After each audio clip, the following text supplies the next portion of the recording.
I'm Ryan, this is my brother Daniel, and this is Rolls in the Family. Today we are back with another installment in our monthly series talking about the top board game plays that we've had recently. A lot of different reasons the game could end up on this list. Could be new game, could be just a really good session of a classic. Yeah. Maybe just something that we felt really compelled to talk about. Right. Just hit us deep. Yeah. It resonated on a really hopefully really it resonates with you, our viewers. Yes. We will have links to all these games below. If they look interesting, you want to check them out. Purchases through those links will help support the channel, and we appreciate that. It is nice. There's not a lot of income coming in here over at the Rolls and Family headquarters, but every little bit is appreciated. Yep. That is very true. I'll have to, maybe someday I'll be able to sleep in a room. Feed your children. Well, that too. Yeah. But first, sleep in a room different than what I record in. So we'll see. Yes. We'll see.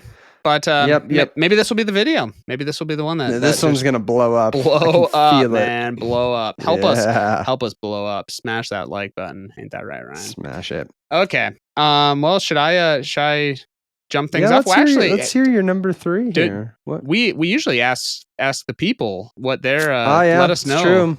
Let us know down below what your top play of the month of June was. What June? I was like, I don't even know what month it is. Whatever current month you are watching this video, drop it down below. We legitimately enjoy going through those. The top plays. That's a lot of fun to hear what the old people are playing.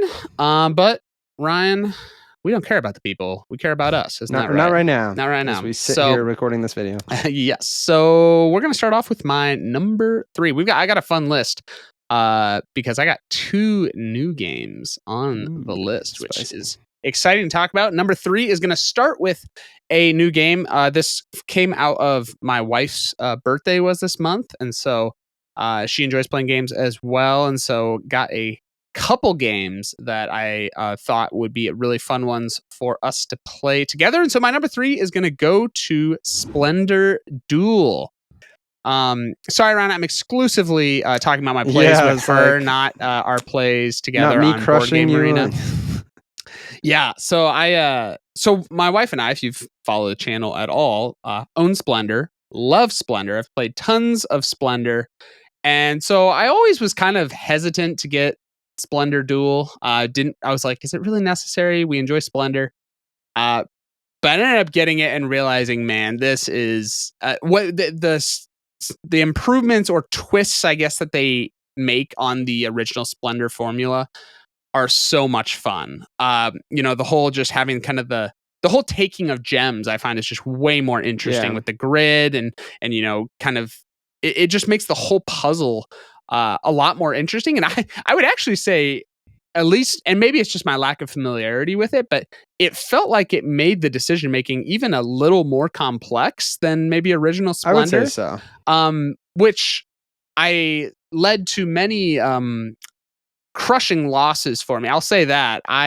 Even though this is coming in my top plays, what a horrific month in terms of performance. My goodness. Yeah. What is that? 0 for 4. 0 for 4, and I'm not kidding.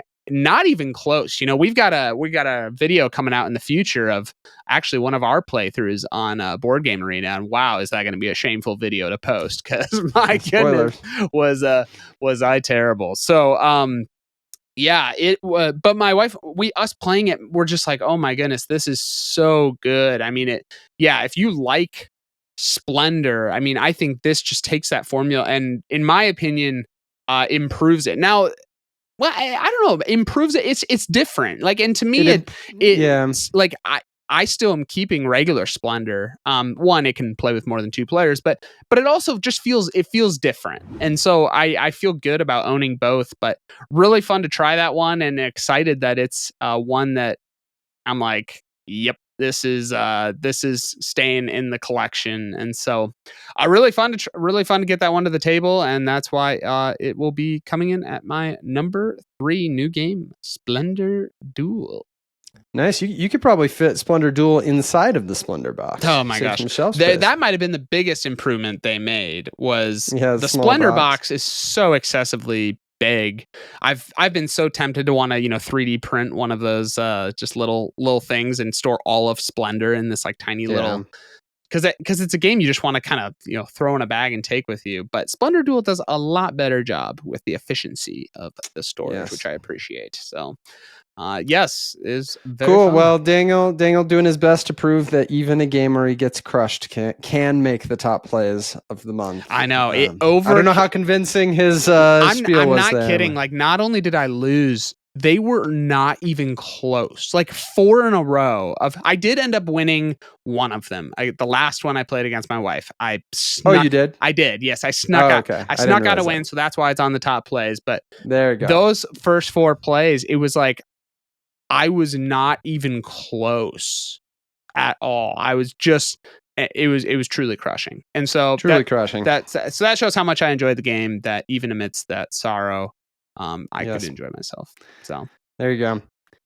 My month of June is maybe the most trouble I've had narrowing it down to 3 because I had 4 games that were really like I wanted to talk about. Wow. And each one that I considered dropping out was like, but I want to talk about that one. Wow, you considered dropping out any of them? Well, you kind of play with I think they all are pretty close. Wow. Like the ordering was a little hard here. So I have to say apologies to my session with Ark Nova with the new Marine Worlds. Ark Nova missed the list. I anticipate it'll show up on a future list, but had a good time with it. That's actually tragic. I wanted to hear your thoughts on that. Yeah, but if I was a viewer, I would click off the video right now. Yeah. I do not want to hear anything you want to say. I'm gone. I'm sure it'll come up again on the channel, but instead, and actually this is a really recent game that knocked it off the list. Just a few days ago. And this is a game that I think talked about 2 of these videos in a row. But hey, I can't lie. Ryan's not a liar about the session. Unlike Daniel, Ryan is not unlike a liar. Daniel, who usually lies about all his picks. I have to talk once again about Foundations of Rome. So this was my 3rd play of Foundations of Rome, and I guess all 3 I have now made my monthly. Are you serious? I think the last 3 months, yeah. And the first one was like, it was cool to interact with it, but it was 2 players, so it wasn't really representative, but it was like fun to try it. Then I got this big 5-player game that was a lot of fun and a big, kind of more representative game. Mm-hmm. And this now was kind of in between. We played a 3-player game, so it was kind of interesting to see, like, okay, how does it play at 3 players? And we just this is an example of it was just a great session of the game. The final score ended up being 86, 86, 85. Yeah, when you sent me that screenshot, I was like, oh my goodness. I lost the tiebreaker on money, which was very funny because we were playing with the like player roles that give you it's a very like minor power or something. But I was militant, meaning whenever I build a building next to somebody else, I can take a coin from them. And so literally on the last turn, I took a coin from who ended up winning the game. And I joked, I was like, I better, because it didn't matter at that point. But I was like, you never know. This could be like tiebreaker. And it turned out we ended up being the tiebreaker. It just wasn't enough to swing it. Like she still had more money than me. But yeah, so super exciting close finish where like we kind of came at it from different strategies. So as you're totaling up the points, it's like, ooh, in this category, this person got way ahead. But then the person that fell behind did really well in this other category. And suddenly we're like, oh my gosh, we're all going to be right around the same spot. So great finish. But then I also was just so impressed by how well the game played with 3 players. We played it in just over an hour. And man, did it feel like I got more out of the game. That's such a great feeling. The time. Yeah, I was like, oh man, like if this is a game that plays in an hour, like that really, and I think honestly, my 5-player game was a great session of it. But I feel like this was the session that made me go, yeah, I think this game is going to be a keeper in the collection. Is it better at 3? Feel pretty confident. I wouldn't say so. I could see it being. It was very fun at 5. I could see it being even more fun at 5 when everybody's played before, because I was playing with 4 new players. Whereas this time, actually, these 3, so the other 2 players were in that 5-player game. So everybody had played the game before, and maybe that's why it felt a little bit more. And I think like it's a simple game, and I've talked before about how I love it has that ticket ride element of like the 3 actions you can do all are in a tug of war of you want to do each of them earlier. But I think really what's the X factor for me in this game, and really what makes it a lot more strategic than what it looks like on first blush, is the overbuilding rules. These rules that you can have built something out and later decide to kind of reclaim those lots to build something bigger. But whenever you build over things, you have to build bigger than all of the buildings you're replacing. But because so much of the strategy in the game is about positioning yourself to score based on adjacency of other people's buildings, like there's huge implications of that. If somebody may have like put something out to be scoring on my commerce building, because it's next to it, and I could later overbuild it and come in with a residential building to both combat, now they're not scoring as much from it. And some of these really big, either commercial or residential buildings, when you put them out, it's like, oh, this is really good because it helps me in that category. Mm-hmm. But then it's also opening up this opportunity for people to score a lot, because now there's this really big thing that if people are adjacent to, so you want to kind of set yourself up to score and not just like put something that lets somebody else capitalize on it. Mm-hmm. So I really think that, I was finding that I think the overbuilding leaves a lot of room for very creative play. Like there's a lot of non-obvious moves. Like I would be thinking as it's going around and suddenly realize, like, wait a second, if I overbuild this to change kind of what's here, and I overbuild it in a way that actually leaves an open lot that used to be covered, because as long as it's kind of weird how it works. Like as long as you build bigger and you have the other lots, you could have a space that was previously built on that now you reclaim as like an open lot that you own. Mm-hmm. So you could build something else there. And so by doing this, I may reclaim a lot that actually opens a spot for another bigger building where I would maybe can only do a 2 long. I can now do a 3 long. And like, it's stuff that you wouldn't necessarily think of right away. And I think that's really cool when you have a game that's so rules simple, but has room for these really kind of creative strategic plays. And also we've talked about this a lot with these types of games where it's nice when the player can kind of dictate how much they want to think about the game. And this feels like one of those games that you don't have to really be thinking about all the ways you could be strategically overbuilding. You can be claiming your lots and building your buildings and having a jolly old time. But those that want to be a little more strategic can. And I think, honestly, the winner of the game will often be decided by people who are a little bit more opportunistic and strategic. So I'm pretty impressed by this one. I know Foundations of Metropolis, the undeluxified mass market version of this game, is coming out or recently released.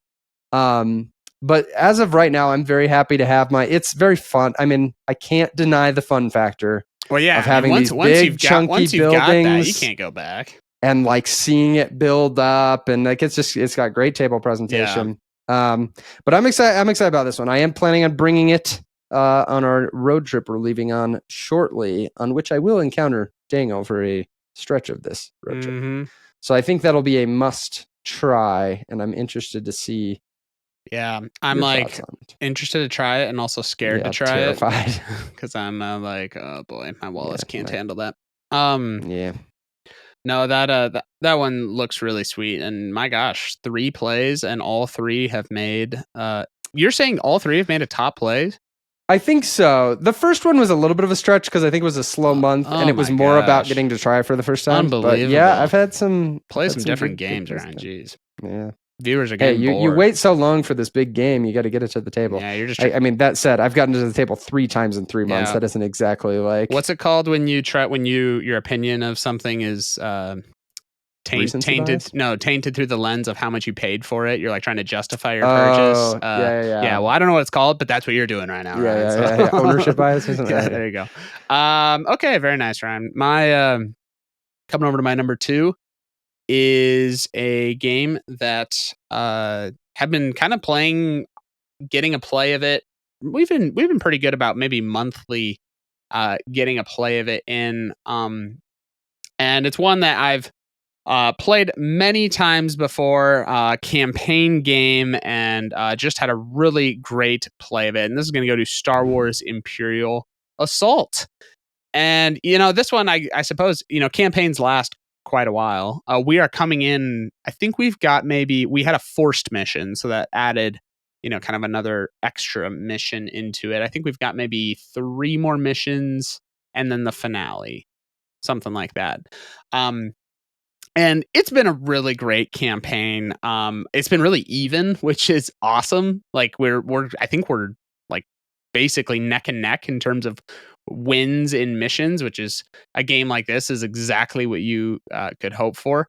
Not every mission was super neck and neck in terms of the outcome, and that's maybe one like tiny complaint is we've had some missions on both sides where it's just like, oh my gosh, that wasn't even close. But this mission was really just tight, and I found just the mission itself was interesting. We're kind of in this Imperial location, but what was fun about it is that it wasn't just like a linear path, but you kind of like start in one spot and scattered all around are these different basically things that we have to go and destroy. So we have to run around to different areas, destroy these things, and get out.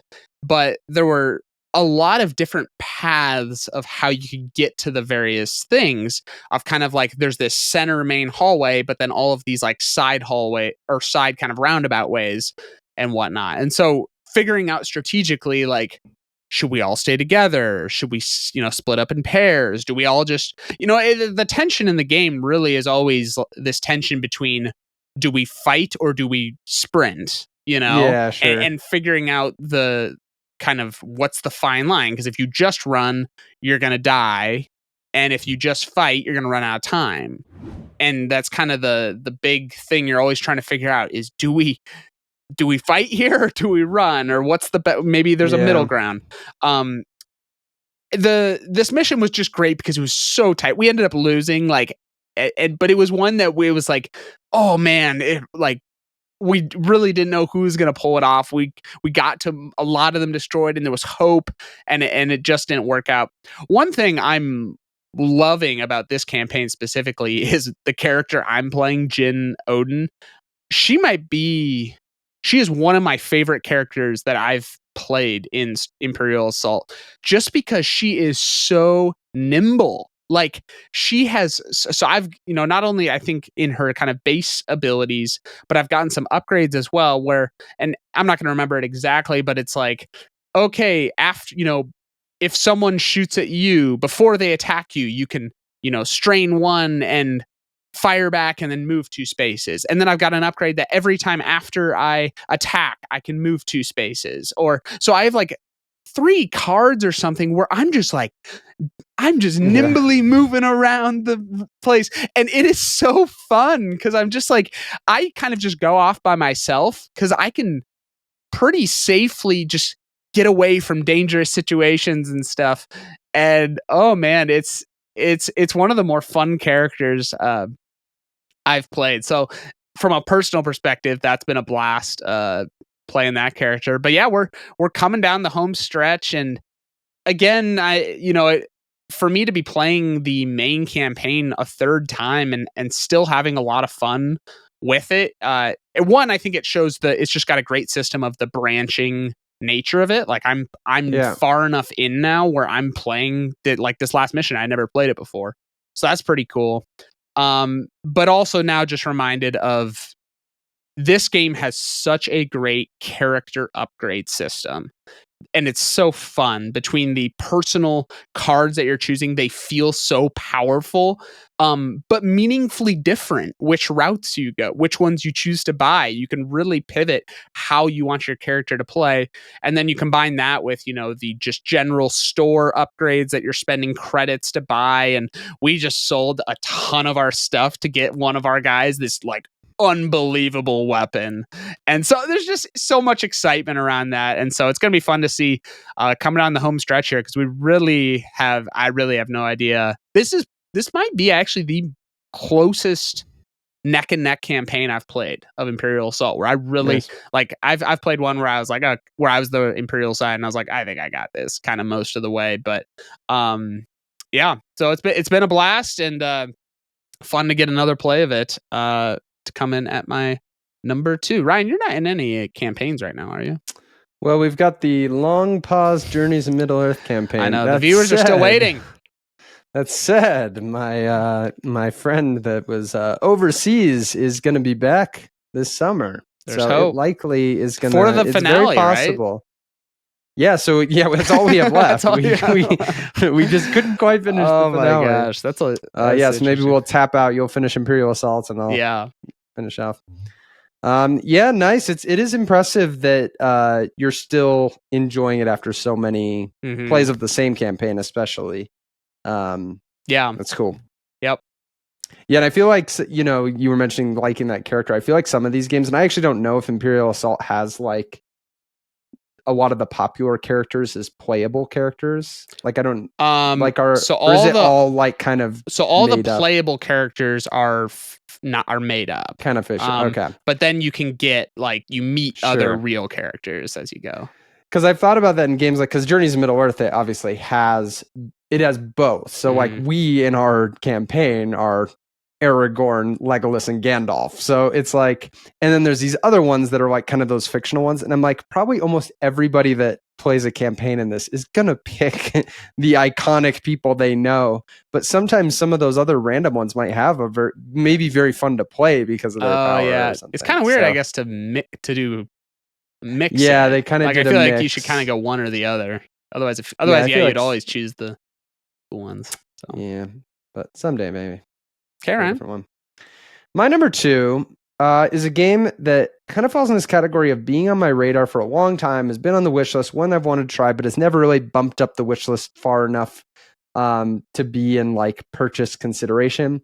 But as you know well, one of the things that can help a game like that is finding a deal.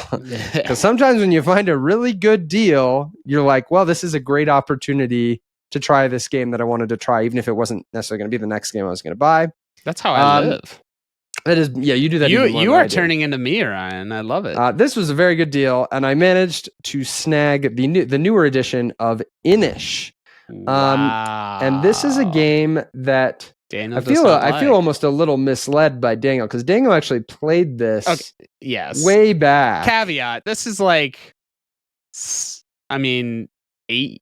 years ago. No, but I distinctly remember Daniel saying that he did not like it, or like you just didn't. It wasn't really a fun play. No. Yeah, you just didn't like it. So that paired with the fact that it wasn't like super high on my list anyway, I think kind of was like, okay, if I got the chance to try it.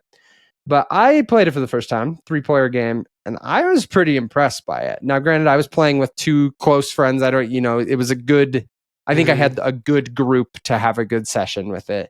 But what a clever, unique, a lot of people would classify as a dudes on a map game where you've got people out on the map. Nothing of There's how like this plays. Fighting, but it's got a lot of things that really make it feel different than other games in the genre. One is that it's largely powered by card drafting.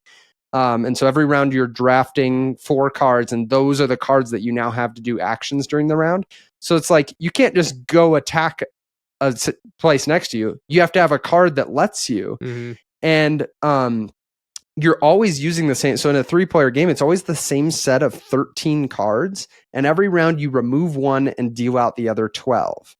And so there's a lot of like almost perfect information. You don't know what the one card is removed, but you start to learn these cards and you start to kind of realize like, okay, the main like attacking ones, there's one that is like move and like attack one region and you can move everybody into that region attack. There's another one that's like move everybody out of one region, but you could attack multiple ones. So it's like moving out of a single region. And then there's another one that's like just attack without moving at all, like just within a region. And so I found that as I was going, and especially if you would play this game again, you'd get to the point where you just know the cards. And it's like, I know there's the one card that cancels a card, like so you can play it to react to cancel somebody's action. And I know there's the one that brings out a new citadel. And so, and one that brings out a new tile on the map. So you can pretty quickly kind of know what's in play. And so that draft is very interesting because you're not only deciding what you're going to have, you're passing these. And it's like, what do I not want you to be able to do? So it's a very interesting little draft there. And then you're going around taking these actions. But as far as what you're trying to do, I find it very fascinating that there's 3 win conditions in the game. You either need to have a person in 6 regions, or you need to be the chieftain in, or no, you just have to be in regions with 6 sanctuaries. So these sanctuaries can get built, but there can be multiple sanctuaries in one region. So like you don't necessarily need to be in 6 regions to get that one. And then there's the one that if you're the chieftain in a region, meaning you have the most people in that region, you count how many people are in the regions where you're chieftain, how many opponents' pieces are there. And if there are 6 pieces across the board that are under your chieftains, you also win. But it isn't just that you win if you meet one of these conditions. You need to, during the action round, when you're meeting one of these conditions, kind of like saying check in chess, you have to take what they call a pretender token. And you have to take a whole action to take that, which is basically saying, I right now have this win condition. And if you guys don't stop me by the start of the next round, I'm going to win. And so when you get to the start of a round and you check these win conditions, you only get to check the win condition if you have one of those tokens.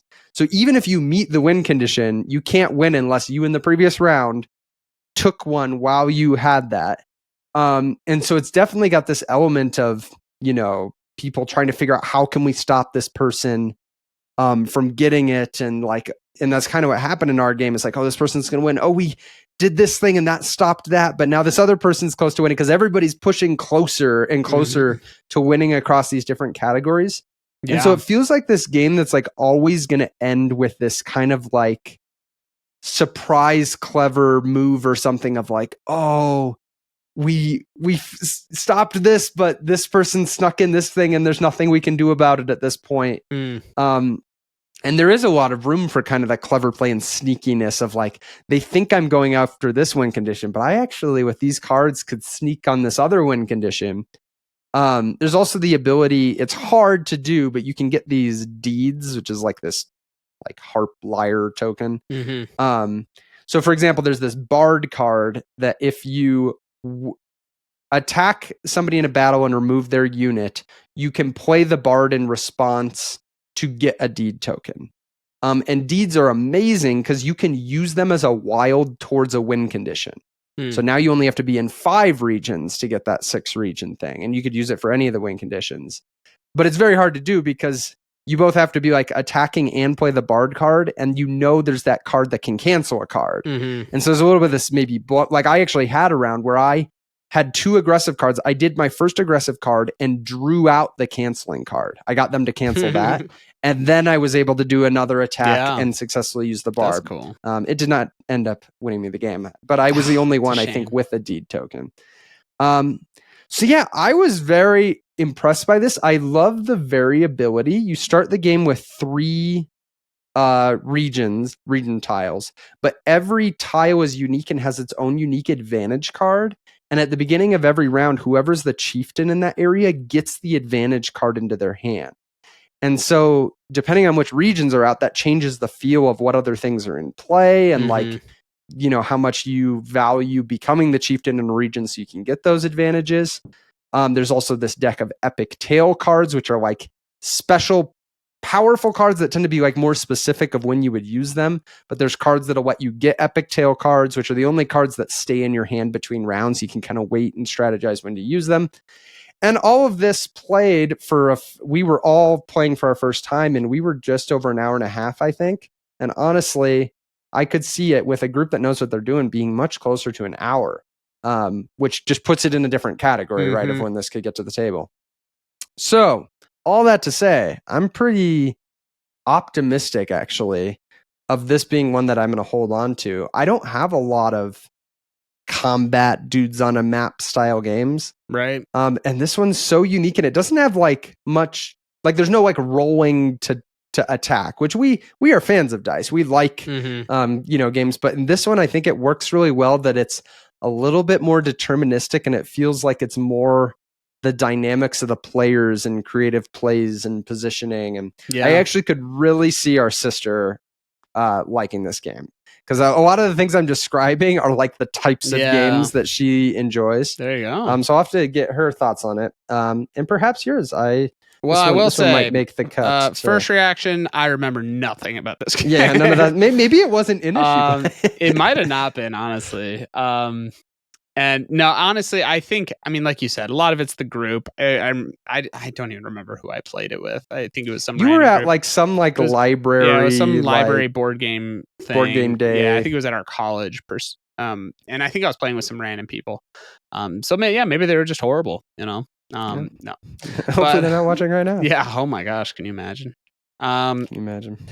Yeah, no, that I'm interested to see if that game can be redeemed in my mind. Because it's funny how you just have like you get an impression and then you just run with that the rest of your life, until something convinces you otherwise. Wise words from Daniel. That'll be the big test, Ryan. Can you convince me otherwise? Can I change? That's the question. Let us know down in the comments below. Can Daniel change? Very nice, Ryan.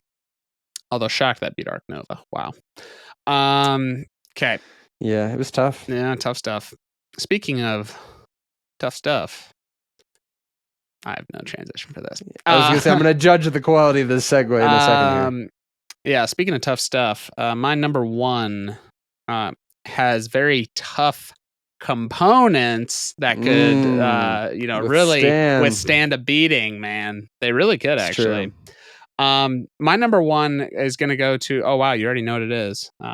I was going to be surprised if this one missed the 3. Yeah, so like I said, it was my wife's birthday this month, so she got some gifts, and one of the gifts that she got was a game that I've had kind of on my radar, because one thing I've noticed with my wife and I is that she really loves those kind of abstract head-to-head type games. I mean, she used to play some chess and stuff like that. Games we love now are like Santorini, Shobu. Really like that kind of just head-to-head abstract type games. And so that literally is what this is, and it's one that's well regarded. And I remember looking into it a little bit. I was like, this seems really interesting. You must have watched the Rolls in the Family Best Games Like Chess video. You know what? Yeah, I found this really great channel that has really just two intelligent guys, Ryan. Tell you what. And they had 5 recommendations, link above, games like chess. And one of them on there is Yinch. So got to try Yinch, and I immediately latched onto it. Like, it was one of those things where, like, the rules are super easy. I mean, you can teach it really fast. It's a very simple game of you have these rings, and you start out the least favorite part of the game. And this is how it is with every one of these type of games, where at the start of the game, you just have to like decide where things go. And I'm not smart enough to know what's smart about where to put these rings on the board. So I just randomly put them out and then play from there. Maybe I'll learn someday. But once the rings are out there, on your turn, you take any one of your rings, and you basically have to first place one of your pieces inside of that ring, and then move that ring in a straight line in any one of the kind of straight directions. But the interesting thing is, when you move it, any pieces that it hops over, it's going to flip to the other side. And what you're trying to do is to make a straight line of 5 pieces in your color. Because whenever you do that, you take the pieces off, and you have to take one of your rings and put it on kind of your side of the board. And the first person to do that 3 times wins the game. So there's a few really interesting things about that. I mean, that's kind of the whole rule set there. The first thing is, the state of the board just wildly changes. I mean, it honestly, the game it reminds me of is Yellow and Yangtze, of how, you have those moments where you have a war or something, and then suddenly after you resolve it, you're like, oh my goodness, this is just totally different. Well, because it flips every piece that you jump over. Like, sometimes you'll have like a setup and you'll be seeing the board in a certain way, but then someone takes their ring and just cuts all the way across. And it completely changes how you view it. And that whole just, how do I set myself up to position myself to get 5 in a row is so interesting and so fun. So that just managing of the board state with the rings is fantastic. I also love that they've got a bit of a catch-up mechanism, in the sense of you have to, every time you get 5, you have to take one of your rings off, making it harder. Then you have less rings to work with than your opponents. So I find that works really well, and it's just an interesting component to it as well. So we played, I think 2 games of it this month, and man, both times we're just sitting there like, this is incredible. I mean, we just love those kind of abstract games that have such just an interesting way that it works your brain that is unlike any game you've played before. That's what Shobu was for us. I mean, it's why we love it. It's like, oh my goodness, this is really interesting how I have to think about this. And Yinch does it in the same way. It's so simple, but man, the strategy in it is so deep. And I mean, obviously I'm terrible at it right now, but the good thing is we're both terrible at it, and so as long as you just play with someone who's equally, I mean, that's terrible. The thing with these types of games is like, you just want to play against someone that you're close to in skill level. Right. Like, it doesn't matter where that skill level it is, but as long as you're close, you can probably have a good time with it. Yeah. So I'll be honest, Ryan, after playing it, I definitely want you to try it. Because I think, I mean, I'm not that you would necessarily own it. Not sure that necessarily makes sense for your collection, but I think you would really, really like it. And it plays pretty quick too. I mean, you've got people who know it. I mean, it can move pretty fast. So yeah, had an absolute blast with it. It was so great to like, when you're like, I think, I never know with my wife. Like, sometimes it's hard to know if we never know we never know with ourselves. Yeah, I don't even necessarily know with myself. Yeah. A lot of introspective questioning happening. But to have something play it and be like, yes, this is what we want. It's just, I mean, we just got to keep looking for more and more of these kind of abstract games. I might have to go back to that video that we made. I was going to say, there's another one, because I don't know if you've played Onitama yet. I did play that once in college, yeah. Okay, because that's another pretty good one. I could see us liking that one too. Yeah, for a long time, Yinch has kind of been at the top of my list of, if I'm going to get like a more traditional abstract strategy game, like I think that's the one I'm going to get. But we've talked about it before. I just don't play that many 2-player games right now. So as I get more, maybe my kids get older, I have more opportunities for that. I could see that being one. And who knows, maybe I'll try it and it'll secure it at the top of that list. Yeah.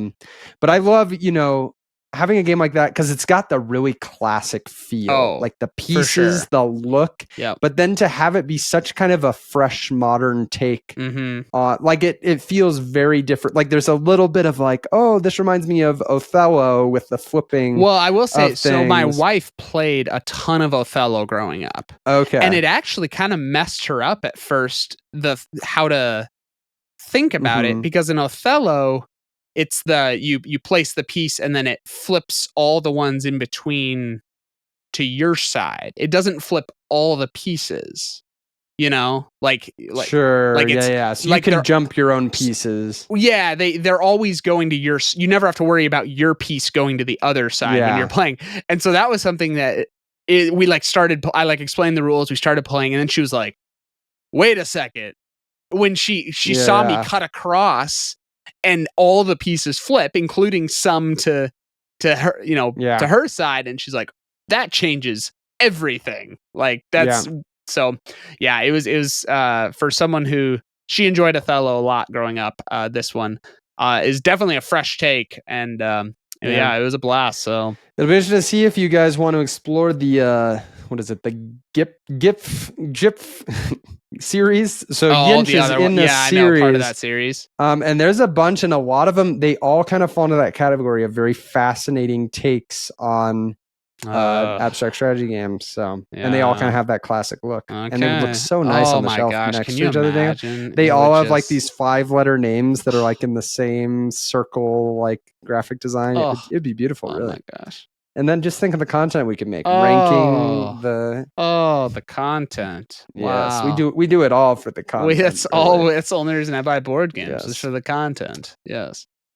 Well, I suppose I should bring us home here with a game that is nothing like Yinch. Really, really pretty different. Hopefully it's fun. This is one that I realized we often, especially with our bigger strategy games now, there's a lot of times where it's like, Oh yeah, I've played that pretty recently, and then you go look and you're like, it's been over a year since I've played that because we don't get that many big heavy strategy games and getting through all these different games in a year. Season of life. And so this one in particular, I saw that when I was looking at potential games to get to the table for a gaming day, and I was like, that is a tragedy. We got to get this game played. And so got it played with 3-player game. This is Lorenzo Il Magnifico, a game that we're pretty high on. I mean, if you've watched our top games list or whatever, this is ranked pretty highly for us. Yep. And yeah, getting it back to the table was really just a reminder of why I like this game so much. It's a very tight game, worker placement, resource management, engine building, which if you just told me those things, it's like, ooh, that sounds in line with sounds like Ryan. Things that I enjoy. But then you layer on all of this kind of, I mean, there's a few things. And this is once you have the Houses of Renaissance expansion, which is now sold in the main box, the big box they sell. But you get your unique house at the beginning, which is some of the more drastic player powers of any game I've played as far as how powerful they are. Then you draft these leader cards that just have certain conditions. Like once you have 3 green cards and 2 blue cards, you can just play this for free. And those are like very powerful abilities. Either something you can do once around, or you always have this certain ability that's now layered on the abilities you already had. And then, you are building up these cards that the game is all about acquiring cards in these different categories. And the blue cards can give you abilities, and you're building up your green engine that can do a bunch of. So there's just so much room for just like cool stuff to be going on. And so it was just a great game of it. In this particular game, I had the house that when you put it out, because you kind of do this interesting draft for who wants which house at the beginning, and like who's willing to take fewer resources to take this ability. And this particular one, you flip up 2 additional leaders for that house. So it's going to be completely variable depending on like what gets flipped. And when you take that house, you immediately get to put one of those leaders into play for free. And then you now just have another leader in your hand. Yeah. So that's the one I ended up getting. I ended up immediately putting into play a leader that once per round I can get a faith point. And I was like, that's just going to be, I kind of had some things in my strategy that I think that's really going to help me. Enough faith.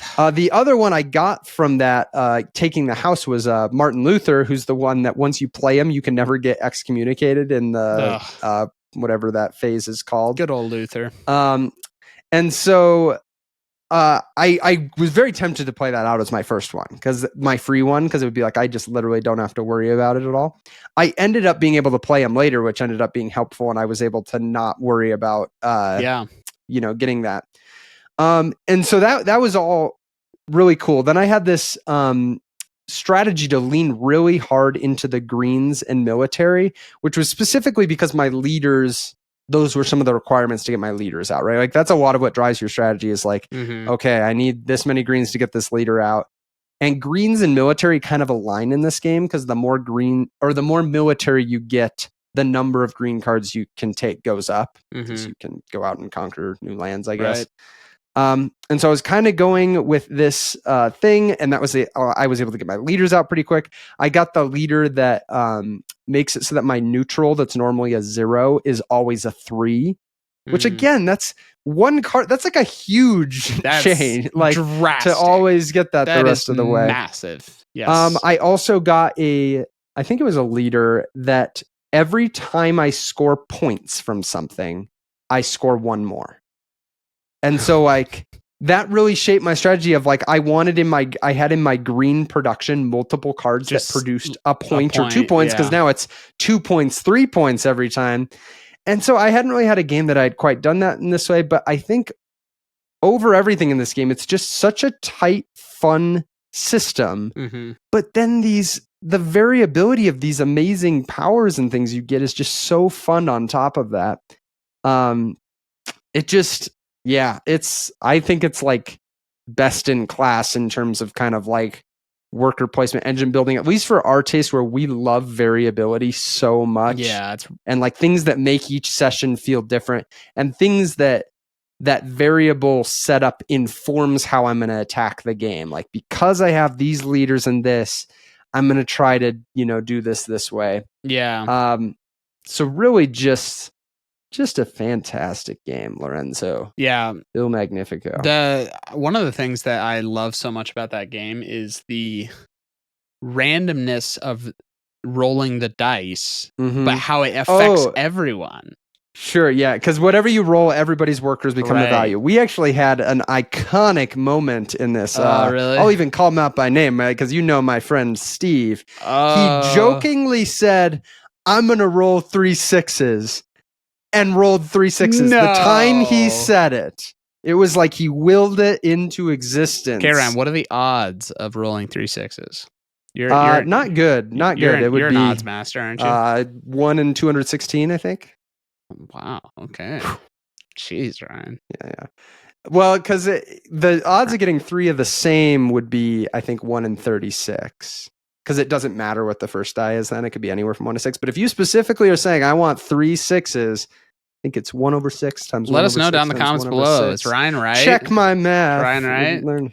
Yes. So the fact that it's not like he was calling it every time. The one time he decided to say that, he rolled 3 6s. Oh my gosh! Did you guys just erupt? It was one of those surreal moments of like, did that just happen? Like, and everybody was happy because when you roll all 6s in that game, everybody's. It in a game where you're competing against everyone. There's the dice create this shared. It's almost kind of cooperative shared experience of like, yay! I had a game where the final round, which is the round where you're looking to do big things, that we rolled 1 1 2, and it was like, oh my! I am not going to be able to do anything, and it is kind of this push your luck with how much do you play into getting the servants in the game, because that's your insurance against those bad rolls. There's a lot of good life lessons in this game, right? A lot of good life lessons, like getting servants to make your life easier. Yeah, I think that was what you're hinting at. Right? No, that's exactly what I was hinting at. Yes. Thanks, Ryan. Hopefully nobody's tuned in until the end to hear that. So, the few, the proud that have made it to the end of this video. The proud, the Rolls in the Family crew. Well, that is our top 3. Wow, that was a good month, Ryan. Good month of gaming for us. Top 3 plays of June 2024. Hey, thanks for watching. Go check out any of those games we talked about in the links below, and also let us know what's the top session you've had recently, the game that really went well for you. We've got a whole playlist of these videos. If you like this style video a little bit more, video podcasty, us talking about our recent plays, we got a bunch of them. We do them every single month. You can check those out. Otherwise, there's another video, and we will see you in the next one.